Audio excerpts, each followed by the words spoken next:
नमस्कार, जय जौहर, जय छत्तीसगढ़। मैं हूं समीर मोटवानी और आपका स्वागत है हमारे पॉडकास्ट जौहर छत्तीसगढ़ में। आज हमारे साथ जुड़ चुकी है बॉलीवुड की बहुत ही मशहूर अभिनेत्री स्वरा भास्कर जी। मैम, आपका स्वागत है हमारे पॉडकास्ट जौहर छत्तीसगढ़ में। थैंक यू मैम, मेरा सबसे पहला सवाल ये रहेगा, आप AFT university of media and arts में स्कूल ऑफ सिनेमा में इंडस्ट्री डीन है, तो अपने बॉलीवुड के एक्सपीरियंस कैसे यहाँ के स्टूडेंट्स में लाते हैं? मैं एक्टिंग एंड इंडस्ट्री डीन हूँ for cinema and acting and actually पहली बार है जो मैंने कोई भी ऐसा टीचिंग रोल एक फॉर्मल कैपेसिटी में लिया है and it's been really amazing और इंटरेस्टिंग। मेरा अप्रोच जनरली ये होता है कि जो मेरे अपने एक्सपीरियंसेस हैं और जो मेरे अपने अनुभव हैं और जो मेरी अपनी ट्रेनिंग है, जो कि कोई एक इंस्टीट्यूट से नहीं हुई है। Actually it's very strange, I don't know, it's like a confession. I am not formally trained as an actor. मैं एक्टिंग इंस्टीट्यूट नहीं गई हूँ।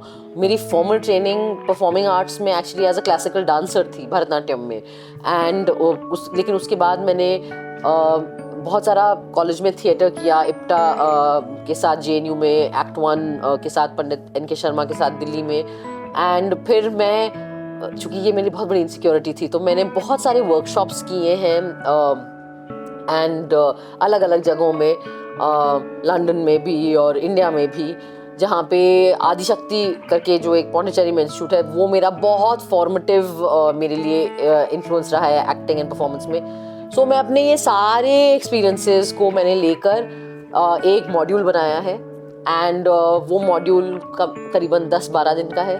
सो मैं अपने सारे सेशंस मैंने like I have created a syllabus, let's put it like that, and yeah it's been really amazing. And ऐसा मुझे जो पावर मिलता है एक टीचर बनने के लिए, मैं जो ज़िंदगी में कभी टाइम से कहीं नहीं पहुंची, अब मैं जो डांट लगाती हूँ स्टूडेंट्स को लेट आने के लिए, आहा, ऐसे अब्यूज ऑफ पावर में जो मज़ा है वो मुझे अब पता चल रहा है। Joking guys. From your experience in Bollywood, ऐसी कोई इंपॉर्टेंट रियलिटी फिल्म इंडस्ट्री के बारे में जो आप upcoming actors and film makers को देना चाहेंगी? I think there is no one break. ऐसा आपको हो सकता है कि आपकी एक फिल्म जो है वो बहुत अच्छी चल जाए और आपको लगे oh my god, this is it, I've got my break. But the break is not the end. The break is actually a beginning. So the break is not a goal. The break is actually the start of your race or your journey. And then is when your real challenge begins कि आप consistency कैसे maintain करते हो. And I think that my only like advice would be कि लगे रहो. You know, आपकी जिद में बहुत शक्ति है और पावर है. And I think that's been my experience that, you know, when you of course मेहनत and hard work, but जब आप वो जिद पाल लो और फिर उसे मत छोड़ो, तो फिर वो जिद में एक अलग शक्ति होती है। Ma'am, what was the exact moment in your life जब आपको लगा अब एक्टर बनना है, बॉलीवुड पे स्टेप करना है? एक्चुअली मैं बचपन से चाहती थी, I mean, I'm a totally different generation from you all. I'm an, you know, late 80s, early 90s child. तो हम लोग के पास केबल नहीं था, टीवी उस टाइम जस्ट आया था, तो चित्रहार आता था टीवी पे, और मेरी पूरी जिंदगी का वो सबसे important Wednesday and Friday 8:30 PM होता था, बिकॉज मुझे Chitrahaar and then super hit Muqabla used to come on DD metro. So I was obsessed with these shows and I wanted to be in Chitrahaar, and really that's literally how I wanted to come to Bombay. Ma'am, आपकी film industry में journey एकदम glamorous नहीं रही, आप अपनी work and performance के through अपना name buildup किया, तो व्हाट केप्ट यू मोटिवेटेड? 2009 से अगर हम आपकी जर्नी को देखें, what kept you motivated and अभी तक वो मोटिवेशन का सोर्स बना हुआ है? I love acting. Okay. My love for performance kept me motivated, and I think that you realize the more work you do and when you actually start acting, you realize that glamour जो होता है ना, वो actually सबसे unimportant चीज़ है. Yes. आपको और वो सबसे आसानी से हासिल होने वाली चीज़ है. उसके लिए आप पैसा दे सकते हैं, और कई सारे बहुत टैलेंटेड प्रोफेशनल्स हैं जो अपनी अच्छी टैलेंट से आपको ग्लैमरस बना देंगे. So actually and I'm not a person who's very oriented towards that anyway as my personality. So glamour was the hardest thing for me to learn, but once I learned it, I realized it's the easiest thing to get. So like, it's fine. Ma'am आप social media पे बहुत ज़्यादा active रही हैं, do you feel being honest आपको कहीं ना कहीं डिफिकल्टी लाया है film industry? Yeah, 100%. I mean, share an experience? no, I mean, it's a very perception sensitive industry, and I think that like the fact that I'm seen as a controversial artist has been a very heavy price that I've had to pay for that, and partly that is also of course my own doing because मैं चुप नहीं रहती, but man वो मेरी अपनी personality भी है, मेरी फितरत भी है, and it's very hard for me. I feel like अगर अगर अपने आप को टॉर्चर करके चुप ही रहना और अपनी पर्सनैलिटी बदलनी है तो फिर क्या खाक। मैं ऑलरेडी मेरे काम में तो मैं अपनी पर्सनैलिटी बदल के काम कर ही रही हूँ, अब पर्सनल लाइफ में भी वो करना है तो फिर यार मतलब इतना सारा what is the point of all your success? Ma'am you have done many bold characters and stereotype breaking characters किए, which role personally you feel जिसमें आप खुद बहुत ट्रांसफॉर्म हुई and it was one of your favourite role? So actually 3 roles. Okay.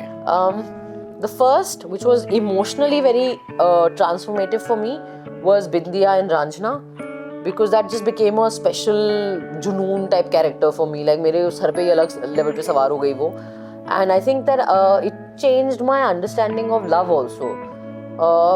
तो वो Ranjana में Bindiya मेरे लिए बहुत emotionally special था.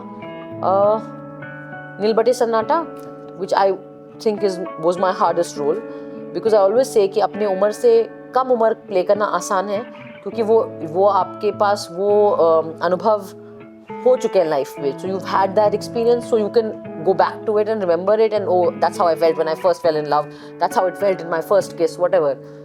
But जो अनुभव आपके साथ हुआ ही नहीं है कि आप बच्चा है आपका और वो भी 15 साल की teenage daughter. I mean when I did that role I was like 27 or whatever, late 20s, so I didn't know what it is like to have a teenage daughter. So that was a very hard role, but it was a very special role for me. And also it was the first film that I carried on my shoulders and was a hit, so it was a big thing. But if you ask me, my most favorite performance and like the really satisfying project was Anarkali Award, because उसमें भी मेरे को एक अलग ही जो मुझे तो मैंने अपनी माँ को बोला कि मुझे लगता है कोई नाचने वाली मर गई और उसकी आत्मा मेरे अंदर आ गई और जब तक ये फिल्म खत्म नहीं होगी और रिलीज नहीं होगी वो जाएगी नहीं. Like just the kind of mehnat I did on that film, I don't think I've worked that hard again. And I really, it is a very special film to me. It is a film that I believe in every aspect of that story. I also worked very closely with Avinash ji, and he was very kind to let me have that kind of space.